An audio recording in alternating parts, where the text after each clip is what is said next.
Thank you, Maddie. Thanks very much. It's an honor to be here on your beautiful campus, and it's been a pleasure getting to know all of you. So, let me begin with a simple question. Who are you? Now, my students are baffled by this question. Well, I'm me, right? So we pursue the matter. Are you essentially female or male? Does your past determine who you are? Are you endowed with an immortal soul, or will you wink out at the utterly improbable moment of your death? As we all know, undergraduates are immortal. That's what they tell me.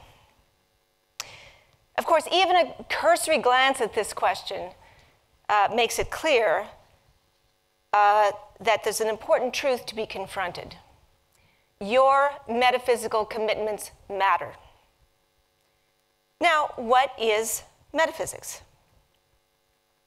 Well, meta, beyond or transcending, physis, nature. So when you're doing metaphysics, you are giving an account of ultimate reality of what is ultimately real. This kind of question and the answers it provides are completely familiar to us. So if I say to a physicist that this surface is solid, she will reply, no, it's a moving lattice of particles. So that kind of question and response, questions that seek what is essential and fundamental in the world around us, fuel, of course, what we call chemistry, biology, physics, in short, science. But these questions are philosophical. And the Greeks began to ask these kinds of questions in the 6th and 5th century BCE. But back to our question. What is ultimately real about you? What you take to be real about yourself and the world through which you move has immediate and profound consequences. So let me begin with a striking example of this claim. Ah, yes. Yeah, it's beautiful, isn't it? It's Raphael's fresco at the Vatican, the School of Athens.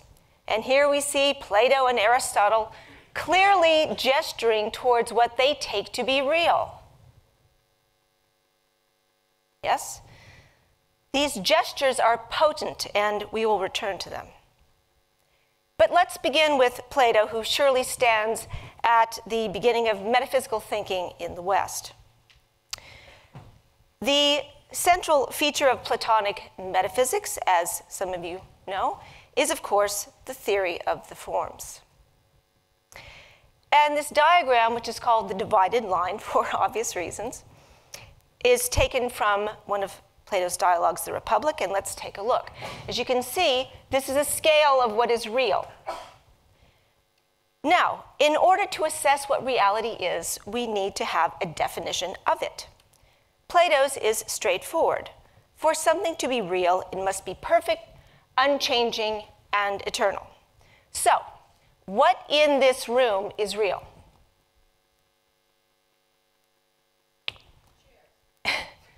Chairs. Sadly, right, everything in this room, including this beautiful campus and all of it, is going to go out of existence.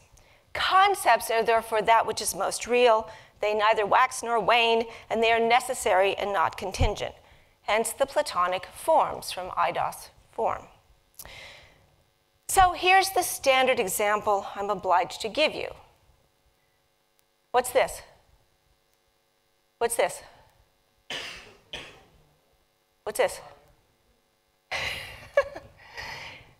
And what's this? You don't recognize the Louvre, Abu Dhabi? I will tell you that my colleague and I are still having Stendhal syndrome from yesterday. We saw it. It's just absolutely amazing. All right, but what you were able to discern when you got over the wheel and steering wheel and all that, and the Louvre, what did you discern? You discerned circularity, right? Now, this is something my cat cannot do, right? The cat's bowl is circular, so I say, kitty, circle, circle. And the cat, what does the cat see? There's no food, right? The cat cannot discern circularity. The cat can perceive an empty something or other. All right. So the circle is a form, is an idea, and it is that to which all material contingent circles correspond. And so too with the virtues. They also correspond to an ideal. So in short, the forms are absolute concepts such as circularity, equality, and absolute standards like courage and justice. All right. So it is also, remember the diagram we just glanced at, it is a two-world picture, the world of appearances, the world we're in right now, and the world of these concepts, the forms. Now, here's a good question. How can we poor mortals gain knowledge of these forms? That is, how did you all pull off this amazing feat? You all said circle, circle, circle. How did you do that? Right? Well, we humans can come to know the forms because we are equipped to know them. Each of us is endowed with a soul, suke, which simply means animate principle. And that suke has a copy of these absolute standards and concepts. Plato's picture of our suke has three parts: appetite, bodily demands for food and sex and so forth; our spirit, our affective lives, the drive and will behind our pursuits; and our intellect, which contains a copy of the forms. At death, what will survive of a person? Well, of course, your intellect will, because your intellect contains a copy of that which is perfect, unchanging, and eternal. So then, what then are we human beings? We are immortal souls, those are real, who are embodied, not real. All right. Now, let's turn to Aristotle. So we've just done this. Now we're going to do this. All right, there he is. Aristotle was the student of Plato in his academy at the age of 17, and he was affiliated with Plato's academy for 20 years until Plato's death. And that's of interest to us. All right. Now, there are important differences between the views of Plato and Aristotle, and I will sum them up in this way. Plato, the geometer, and Aristotle, the biologist. Now, this utterly reductive remark seems to me to be a very helpful one. First of all, both philosophers can be said to be realists, which means they claim that there are truths about the cosmos that we can know or fail to know. In the contrast case, roughly, would be relativists who believe that the truth of a proposition depends on the context in which it is asserted. However, Plato's realism is very different from Aristotle's. What was real for Plato? Forms, right. Plato's account, as we just said, is a two-world picture. Aristotle's is not. For Aristotle, there is just one world, this one. Remember the gesture. So this material world is the world, and it's our job to describe the purpose-driven laws of nature that govern it, and to provide a taxonomy of the kinds of creatures observed in nature. Now, these differences might be seen as the result of temperament and experience. Plato, the mathematician, was drawn to pure and perfect ideas, while Aristotle, the itinerant biologist, was accustomed to gathering samples of a type, noting similarities and differences, and then inferring the common form. So consider, imagine that you're going to write a treatise on the adorable wood duck, right? So what would you do if you were going to write a treatise on the wood duck? Would you sit in your study and contemplate the form of the wood duck and the nature of wood duckhood? Is that what you do? What would you do? You'd go spend 5 years in a duck blind in all kinds of weather, right? And you would do what? You would gather data about what the wood duck did. And you would be attuned to, of course, regularities. And there would be the occasional rogue wood duck doing something odd. And so you'd have to be on your toes for that which is anomalous, right? That it doesn't fit, that it's not law-like. And at the end, you would write your grand treatise on the wood duck based on the evidence you've gathered. The wood duck is nothing more nor nothing less than its embodied behaviors. Now, Aristotle's method is clearly at work throughout all of his work, as he says in Book 7 of his Ethics. We must set out the appearances and first of all go through the puzzles. In this way, we must prove the common beliefs, the endoxa. Ideally, all the common beliefs, but if not all, most of them and the most important. For if the objections are solved and the common beliefs are left, it will be an adequate proof, all right? So we begin with the ordinary, largely unreflective beliefs of people, and we examine them for consistency and truth with an eye to preserving as much endoxa as possible.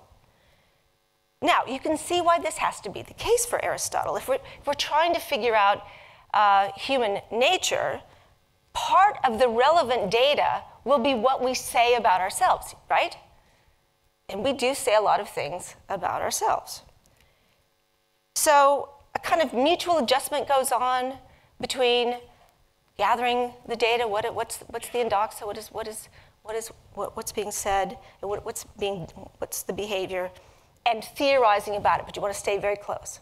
All right, this is where Plato and Aristotle firmly part ways. And I have another handy way to think about this difference. Plato, the radical. Aristotle, the conservative.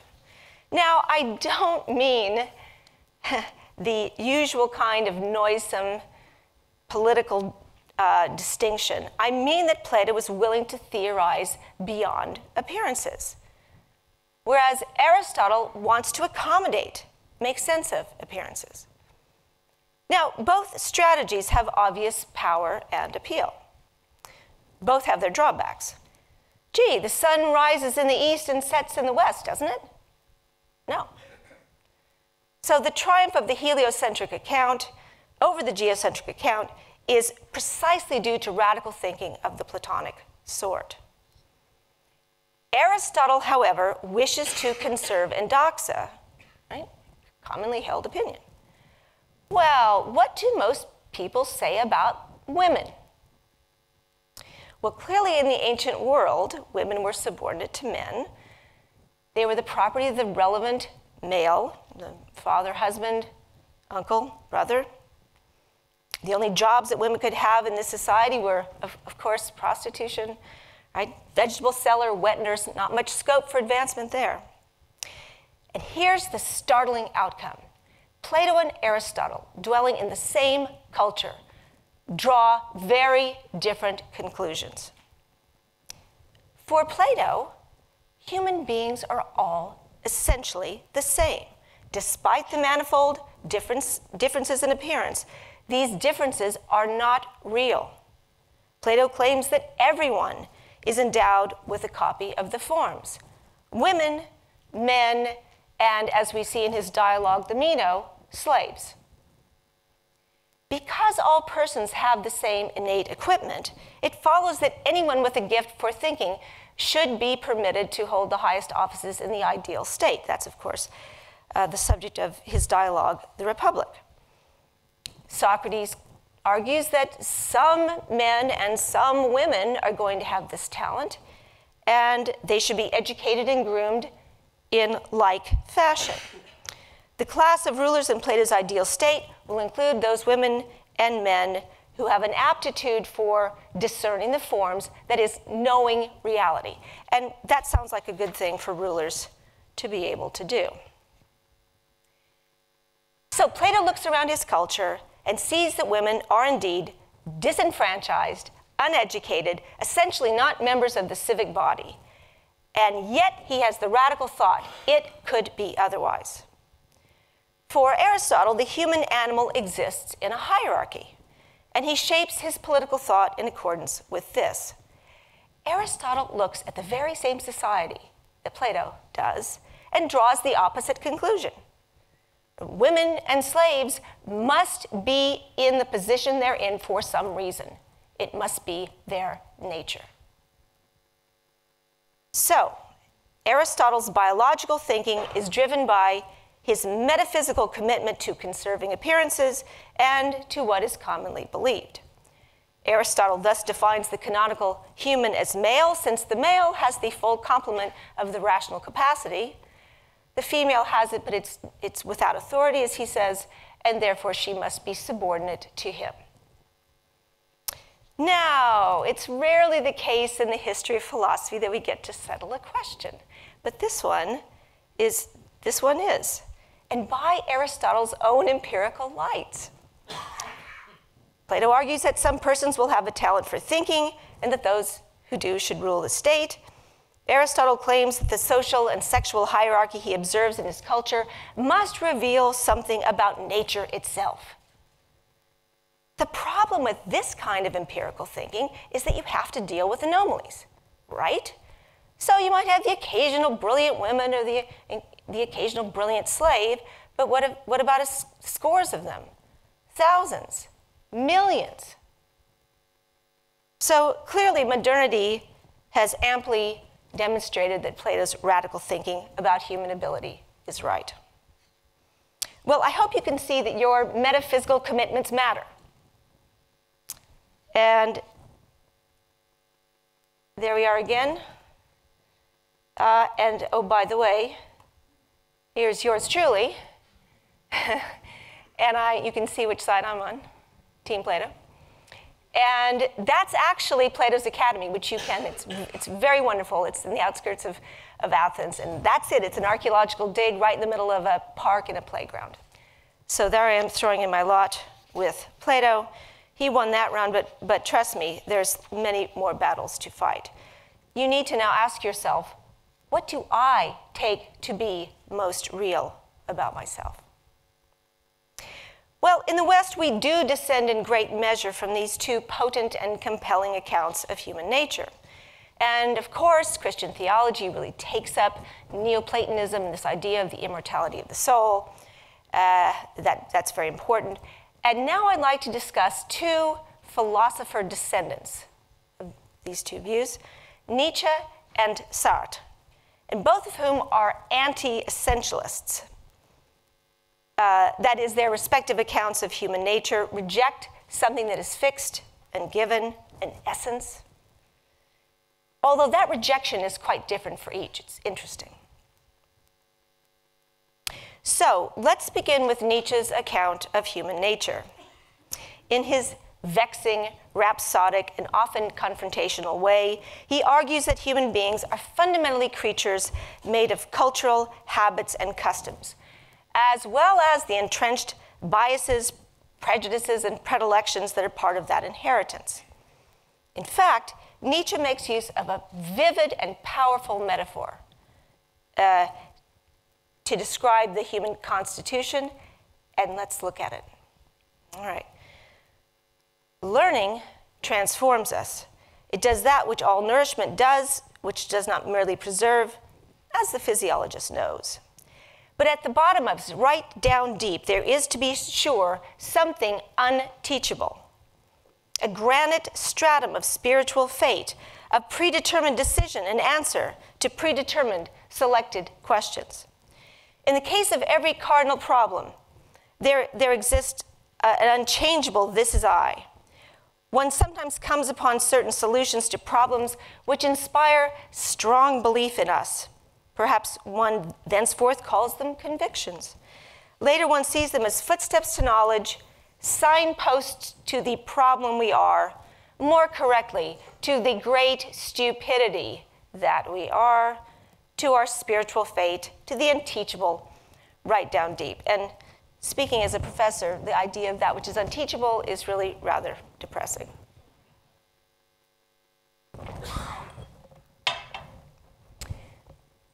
So this metaphor is consistently used by Nietzsche, and its metaphorical implications exist across the corpus of his work. A human being, argues Nietzsche, is a creature that absorbs cultural habits and practices. We grow up into a language or languages. We acquire ways of navigating our environment. We adopt rituals and comportments that bespeak the values of the culture we are born into. And values, moreover, we'll get to this, values that we should, at some point, question, raise questions about. We are also reflective creatures. So Nietzsche's claiming that we're made of these cultural materials. Human creatures receive or inherit many behaviors, not just mammalian instinct, but what he calls cultural instincts. Now, what is a cultural instinct? Well, as you can see, Nietzsche's fond of the image of strata, a series of accretions acquired over thousands of years. If we want to know who we are, we must review these accumulated layers of practices that may no longer make any sense, and take a look at beliefs that are long disconnected from their origin. Now, in order to explain this, I have a rather homespun story. A young woman is off to university, and she wishes to make her mother's delicious pot roast.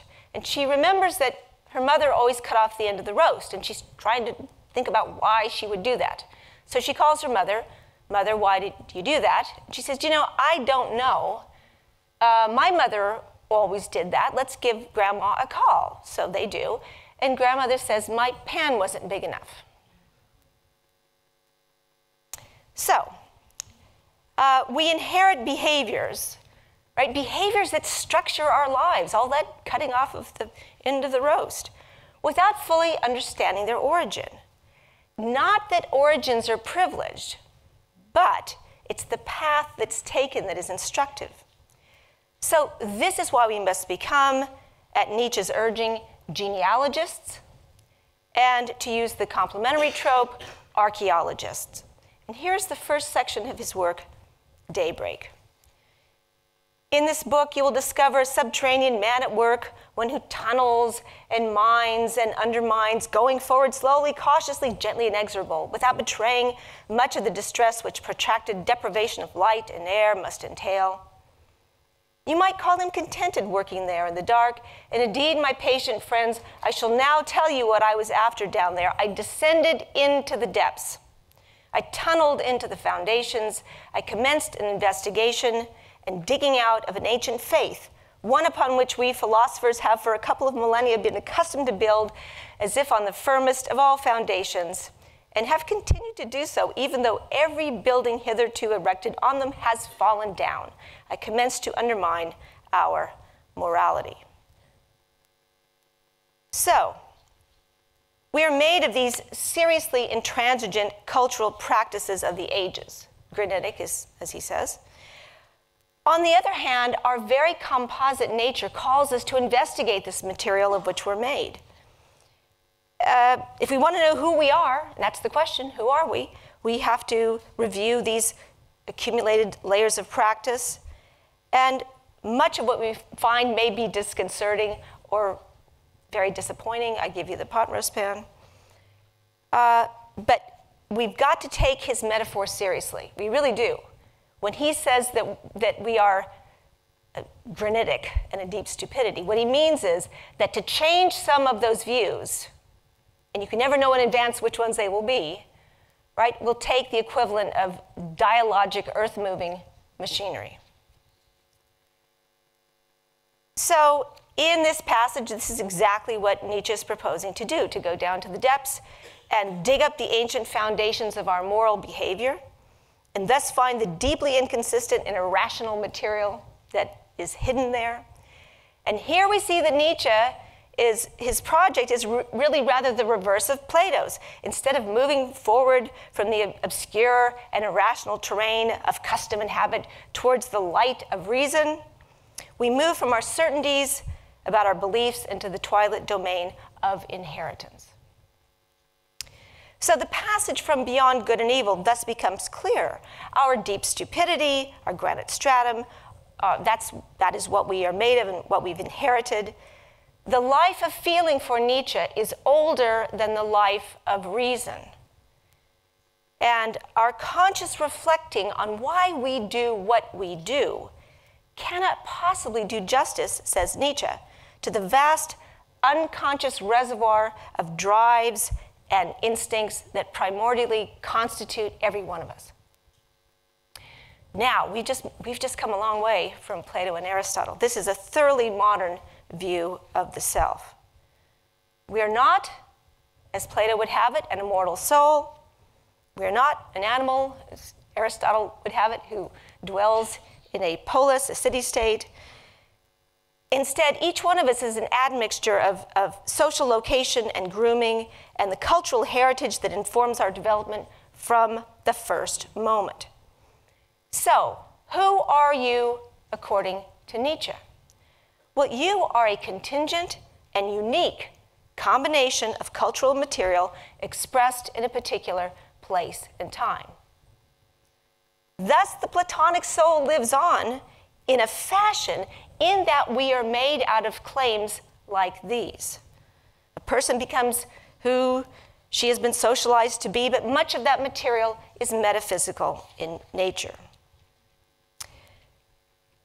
But what about the freedom to reject the notion of the soul's immortality or of biological determinism? What about that? Aren't humans reliably ornery, as my grandmother would say, capable of utterly reconceiving themselves in the world through which they move? Oh, yes, yes. Nietzsche reminds us that we are free to respond to that of which we are made, but we are also bound by that which has made us. We're wrestling with something that's given to us. What about absolute freedom? A self unfettered from the past in all its variegated and terrible glory. Well, of course, and this brings us to our final conception of the self.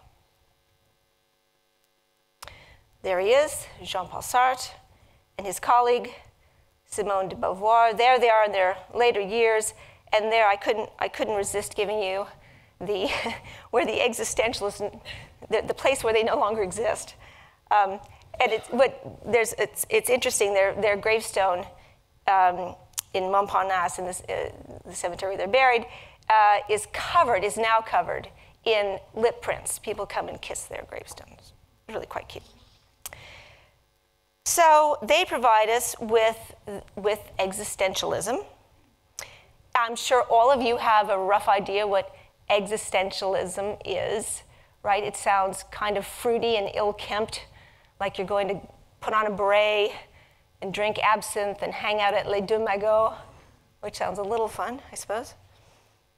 But the word existentialism indicates a very basic philosophical enterprise, namely, what is the nature of the self, and what is the source of significance or meaning in the life of the human self? And the derivative existential question is even more blunt. What is it like to be alive and hope and suffer in the ways that we do? So consider the famous Sartrean remark, existence precedes essence. Well, what does that mean? What does that mean? Well, Plato, of course, argues that essence comes before existence. Our immortal souls become embodied at birth, and we are meant to recollect the forms that it contains. And Sartre's slogan neatly reverses this, right? Our lives as embodied creatures come before, precede, the conceptual shape that we give to that life. We're thrown into existence, and we begin to make sense of it. So all those metaphysical concepts come after we show up on the scene, and only when we posit them. So what is this existence like? Sartre begins by examining what is immediately available to us. And what is that? Our consciousness, of course. Right now, looks to me like everyone in here is conscious, right? And having thoughts about this and that, right? So the emphasis on the thinking stream, in order to answer the question, who are we, is of course Cartesian. And there he is. Descartes. Right? And Descartes, of course, argues that the mental is rock bottom, that we are, in fact, this mental stream. In fact, of course, as you surely know, this most famous sentence in Western philosophy, I think, therefore I exist. The one thing that he cannot doubt is that something is there having these thoughts. Now, this place of departure is important. Sartre and Beauvoir argue that existential philosophy must begin with consciousness, because consciousness is what distinguishes us from objects in the environment or from mere animal life. However, and this is important, they would point out that, in fact, your any lived act, in a conscious act, cannot get a look at that which makes it possible. So we have to distinguish between consciousness and our subsequent reflections on it. So when Descartes performs his famous experiment, can he find something that is indubitable, that he cannot doubt? And he's able to doubt all manner of things, including whether or not he's actually where he thinks he is, but in fact could be dreaming the whole thing, right? And that's all very interesting, but then you ask the question, who was it entertaining those thoughts, right? Who is the conscious source of those particular thoughts? And my colleague, Professor Cursory, will have more to say about Descartes next week. From this, Sartre and Beauvoir conclude that there is a pre-reflective consciousness that is the basis for reflection. And Sartre puts it this way: the I think is not always in consciousness. It only appears when I reflect on it. So we begin to see the consequences of adopting this existential picture of the I, of the ego. The I, the ego, is now located out in the world. The center of activity is now what Sartre will call the transcendental field. So for Descartes, right, the I, the thinking I, is the source of all meaning-giving activity. For Sartre, the transcendental field is the source. The I is the pseudo-source of activity. And you're thinking, what? That sounds rather puzzling. Well, who is this egoless self that is having this experience? This is why he asserts that the self is not and cannot be an object for our study, because anything we say about it as an object leaves out this sense of self that is always a feature of it. So any act of consciousness, says Sartre and Beauvoir, will have a thematic and non-thematic aspect. And it is that complex or whole that is the experiencing self.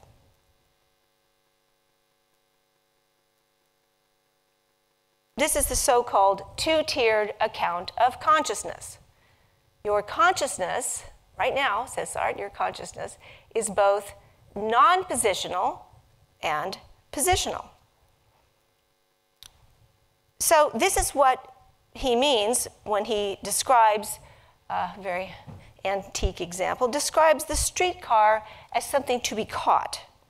Right, so you're running for, let's say you're running for an Uber. Let's update the example. You're running to catch something, and someone hails you, says hello, and says, what are you doing? And then it becomes clear to you, suddenly you become present to yourself as, oh, I am catching the Uber.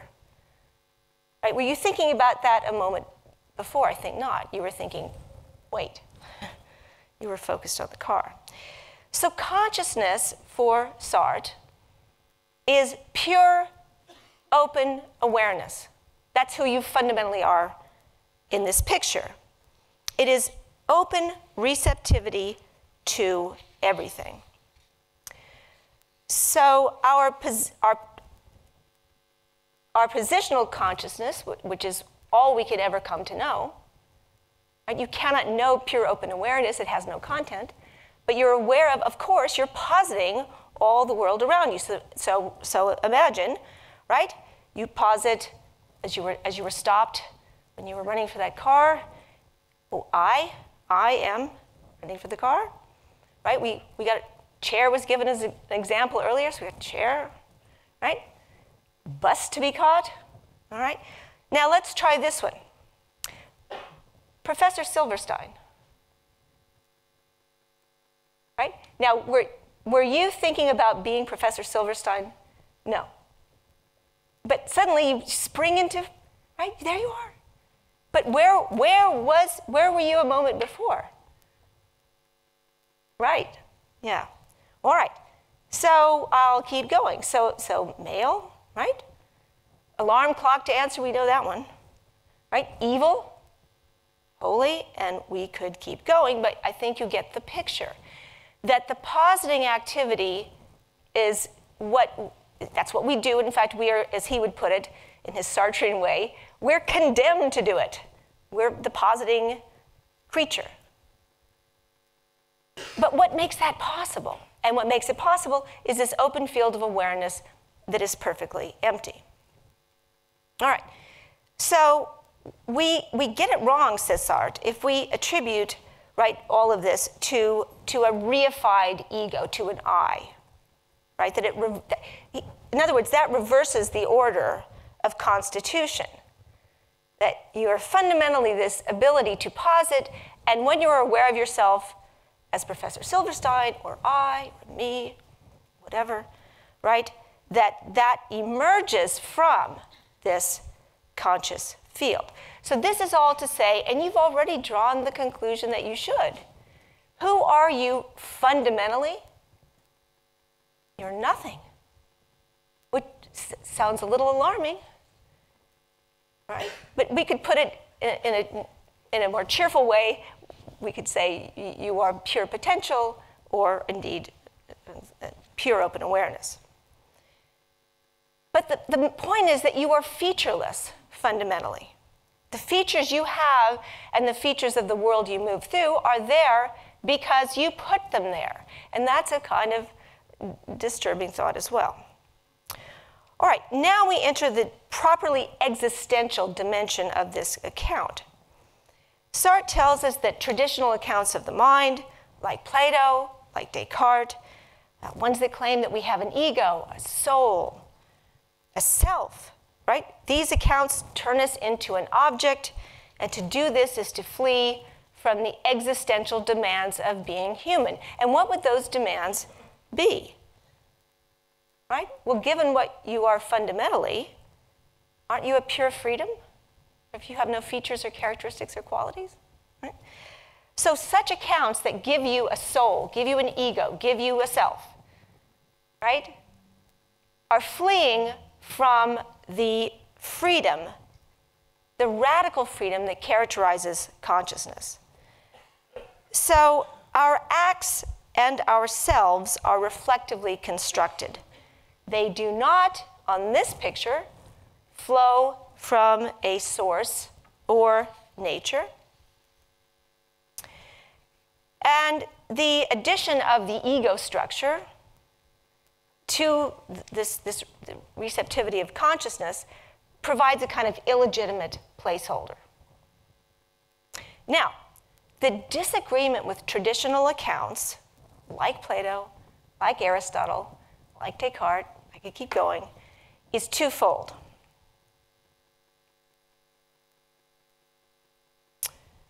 So there's the ontological objection that the ego, the soul, the self is a cumbersome addition to a perfectly workable structure. We can explain what goes on in consciousness without having to add on this structure. So why do it? But there's an existential objection. Accounts such as these are a cover-up. They cover up the terrible freedom that is consciousness. Consciousness is radically free, and thus free to choose to do anything at any time, like right now. All right. To illustrate this notion, and And there are lots to choose from, but I picked one of my favorites. Sartre gives us a clinical case from the French psychologist Pierre Janet. And here it is. Consciousness is frightened by its own spontaneity because it senses this spontaneity as beyond freedom. This is clearly seen in an example from Janet, from his files. A young bride was in terror when her husband left her alone of sitting at the window and summoning the passers-by like a prostitute. Nothing in her education, in her past, nor in her character could serve as an explanation of such a fear. She found herself monstrously free, and this vertiginous freedom appeared to her at the opportunity for this action, which she was afraid of doing. But this vertigo is comprehensible only if consciousness suddenly appeared to itself as infinitely overflowing in its possibilities, the I, which ordinarily serves as its unity. Perhaps the essential role of the ego is to mask from consciousness this spontaneity. So this clinical study obviously describes a neurotic episode suffered by a newly married woman. And as you can see, I think, that this is not the way that Dr. Janet would approach this, right? Indeed, he is not going to be pursuing, Sartre will not be pursuing deeply embedded psychic elements or some childhood trauma. Why not?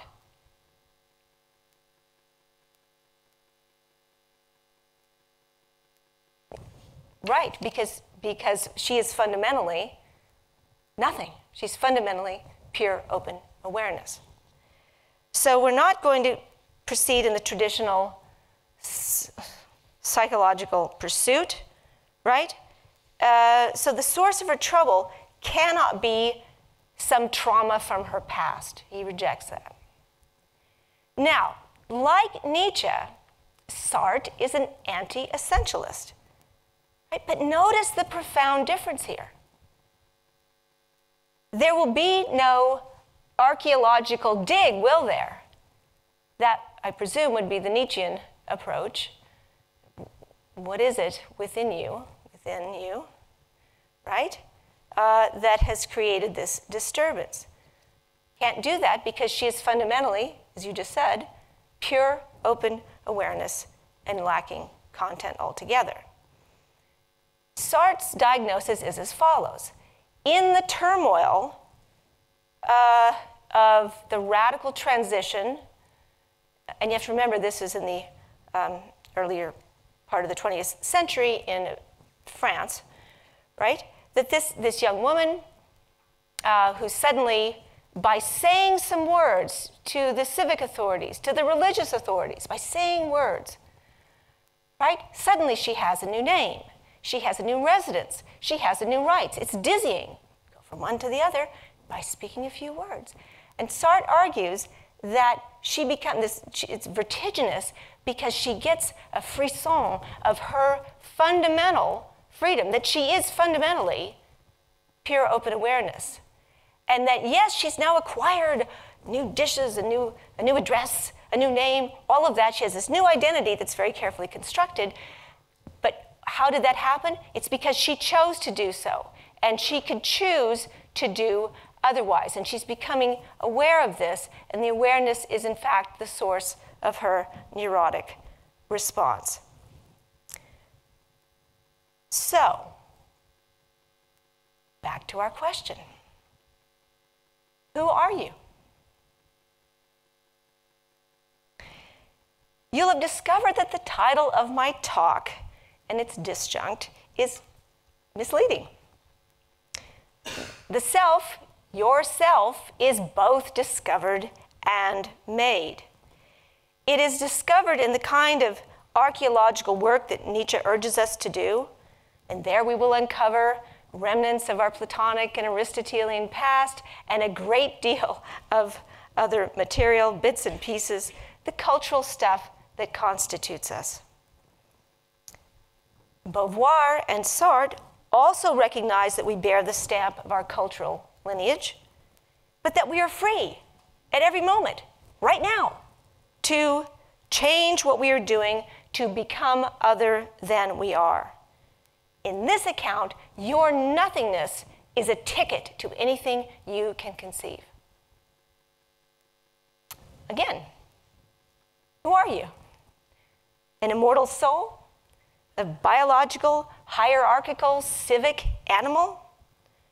A creature made of cultural habits and practices? A creature that has the potential to creatively respond to that inheritance? Or are you essentially a pure freedom, able to endlessly remake yourself and the world around you? Well, we will return to our initial observation. Your metaphysical commitments matter. Thank you.